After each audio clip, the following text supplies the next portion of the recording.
Dios los bendiga, hermanos, quiero saludarlos en este viernes 13 de febrero. Seguimos adelante con los devocionales, los ladrillos de la unidad. Soy el pastor Gilberto Gutiérrez de la Iglesia Bautista Oreo y me da mucho gusto compartir con ustedes estas enseñanzas. En el capítulo 28, ahora estamos, el capítulo 28. Finalmente, después de la organización de los levitas para el templo, de los porteros, de los líderes en otras áreas de la vida del ministerio del rey David, finalmente llegamos al capítulo 28, donde David le dice al pueblo y a los líderes que el nuevo rey será Salomón. Todo el pasaje contiene las enseñanzas que quiero compartir ahora con ustedes, pero vamos a usar solamente los versículos 1 al 8 porque hay otras enseñanzas en los otros pasajes, además de la que voy a compartir, que sería bueno estudiarla la próxima semana. La herencia de la unidad, le he llamado a este devocional. La herencia de la unidad. ¿Se acuerdan? El día de ayer vimos imperativos de la unidad, el día anterior vimos la pasión de la unidad, pero ahora este es el ladrillo, la herencia de la unidad. Dice así el pasaje, primero de Crónicas 28, versículos 1 al 8.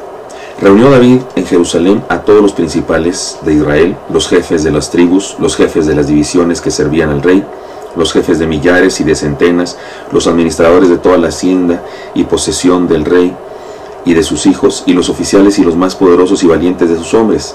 Y levantándose el rey David, puesto en pie, dijo: Oídme, hermanos míos y pueblo mío, yo tenía el propósito de edificar una casa en la cual reposara el arca del pacto de Jehová, y para el estrado de los pies de nuestro Dios, y había ya preparado todo para edificar. Mas Dios me dijo: tú no edificarás casa a mi nombre, porque eres hombre de guerra y has derribado mucha sangre.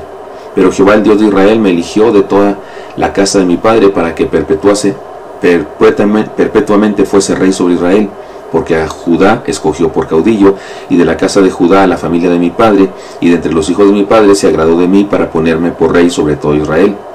Y de entre todos mis hijos, porque Jehová me ha dado muchos hijos, eligió a mi hijo Salomón para que se siente en el trono del reino de Jehová sobre Israel. Y me ha dicho: Salomón tu hijo, él edificará mi casa y mis atrios, porque a éste he escogido por hijo, y yo le seré a él por padre. Asimismo yo confirmaré su reino para siempre, si él se esforzare en poner por obra mis mandamientos y mis decretos, como en este día. Ahora pues, ante los ojos de todo Israel, congregación de Jehová, y en todos los oídos de nuestro Dios, guardad e inquirid todos los preceptos de Jehová vuestro Dios, para que poseáis la buena tierra, y la dejéis en herencia a vuestros hijos después de vosotros perpetuamente. Amén. ¿Qué le parece? Es un texto hermosísimo, y evidentemente se encuentra por todas partes este valor, la herencia de la unidad. David reconoce que él fue escogido, que su pueblo, la tribu Judá, fue escogida, pero fue escogida su familia, y de su familia fue escogido él, y para ser rey, para ser perpetuamente rey, y su familia, y luego de sus hijos, que tuvo muchos hijos, fue escogido Salomón. Y entonces le dice al pueblo que Salomón se sentará en su trono, lo cual ya es una herencia de David a Salomón. Pero luego le dice al pueblo entero que deben seguir los preceptos de Jehová, para que los hijos de todo el pueblo también sigan. Entonces está por todas partes la idea de la herencia.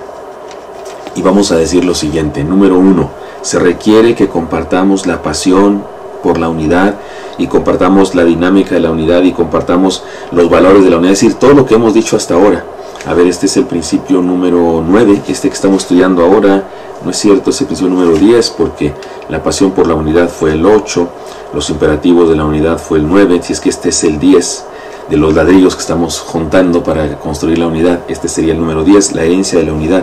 Así que todos los 9 anteriores deben heredarse a los hijos, deben heredarse a la familia de la cual formamos parte, a los discípulos a los cuales mentoreamos o discipulamos, pero esto debe heredarse de una generación a otra. Por eso decimos, se requiere que compartamos pasión por la unidad y todos los demás valores con nuestros descendientes, hijos, físicamente hablando, biológicamente hablando y espirituales. Tenemos que reconocer que en ocasiones la desunión, el desprecio por otros, el desagrado por otras personas es algo que se hereda, como dicen en el rancho, es algo que se mama en casa, es algo que se comparte en el alimento de una madre a un hijo.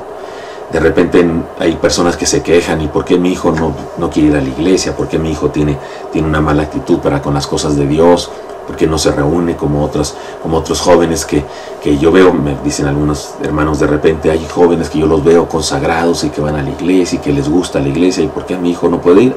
Habría que analizar qué estoy heredando a mis hijos, porque de repente heredamos disgusto para otras personas, tenemos malestar por personas, tenemos opiniones sobre personas, nos han venido con chismes con respecto a una persona, con respecto a otra persona, nos las creemos, como el topo dentro de nuestro agujero, creemos que tenemos todo el conocimiento del bosque, y no es así, estamos metidos en nuestro hoyo, no tenemos el conocimiento de lo que pasa de veras en la realidad de allá arriba del bosque, pero en nuestro hoyo, en nuestra casa, en nuestra reunión entre nuestros grupo de amigos, y nos creemos lo que se dice con respecto a otras cosas y heredamos eso a nuestros hijos y los envenenamos, y entonces trabajamos en contra de la unidad. No hagamos eso, hermanos y hermanas. Se requiere que compartamos pasión por la unidad, amor por la familia, por el grupo celular, por el departamento, por aquella área en donde Dios nos tiene desarrollando una experiencia comunitaria. Es más, insisto, estos valores pueden ser usados en nuestra escuela, en nuestra empresa, en nuestro partido político, o donde quiera que usted y yo nos desarrollamos. Si tenemos una comunidad, ahí deberíamos compartir herencia a nuestros descendientes espirituales o biológicos por la unidad. En segundo lugar, se requiere que dejemos una herencia que comprometa a nuestros hijos en el reino. David no solamente enseñó el amor por su pueblo, la pasión por la unidad de su pueblo. Perdón, déjenme nomás hacer algo aquí. David no solamente dejó eso como una herencia, digamos, moral, espiritual a su hijo, sino que le dejó material para la construcción del templo.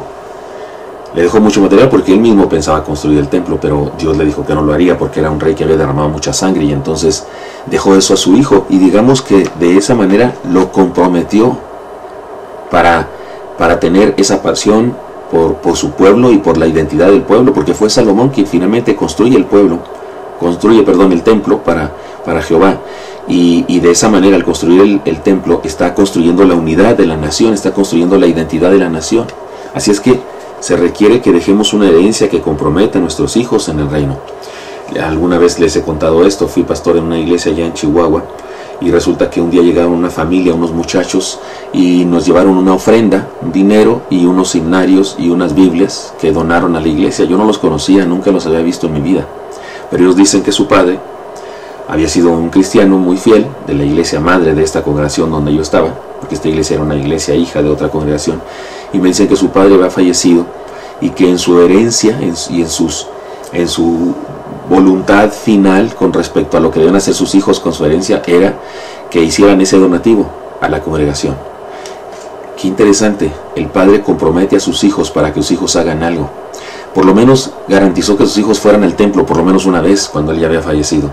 Estuvieron en el templo, ahí en el templo dijimos lo que estaba pasando y oramos por esos muchachos, que se notaba que hacía tiempo que no iban a la iglesia, se notaba que no habían persistido en la fe de su padre, así es que su padre por lo menos garantizó que fueran una vez más al templo, y seguramente y también influyó para que ellos pensaran seriamente en su propia vida y en su relación con Dios, y me dijeron que iban a ir a la iglesia donde iba su padre.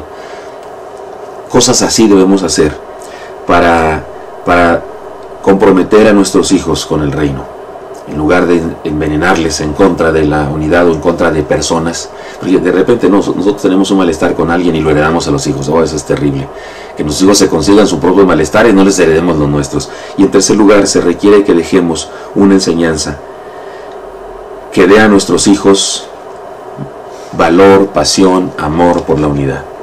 Está dicho en todas partes. La verdad es que es una reiteración de lo que he dicho antes. Déjenme hacer un resumen. La herencia de la unidad. Se requiere que compartamos pasión por la unidad con nuestros hijos. Se requiere que dejemos una herencia que les comprometa con el reino, con la comunidad. Y se requiere que dejemos una enseñanza a nuestros hijos para que valoren la unidad. Dios les bendiga, hermanos. Espero que esto sea útil para ustedes. Nos vemos la próxima semana. Hasta luego.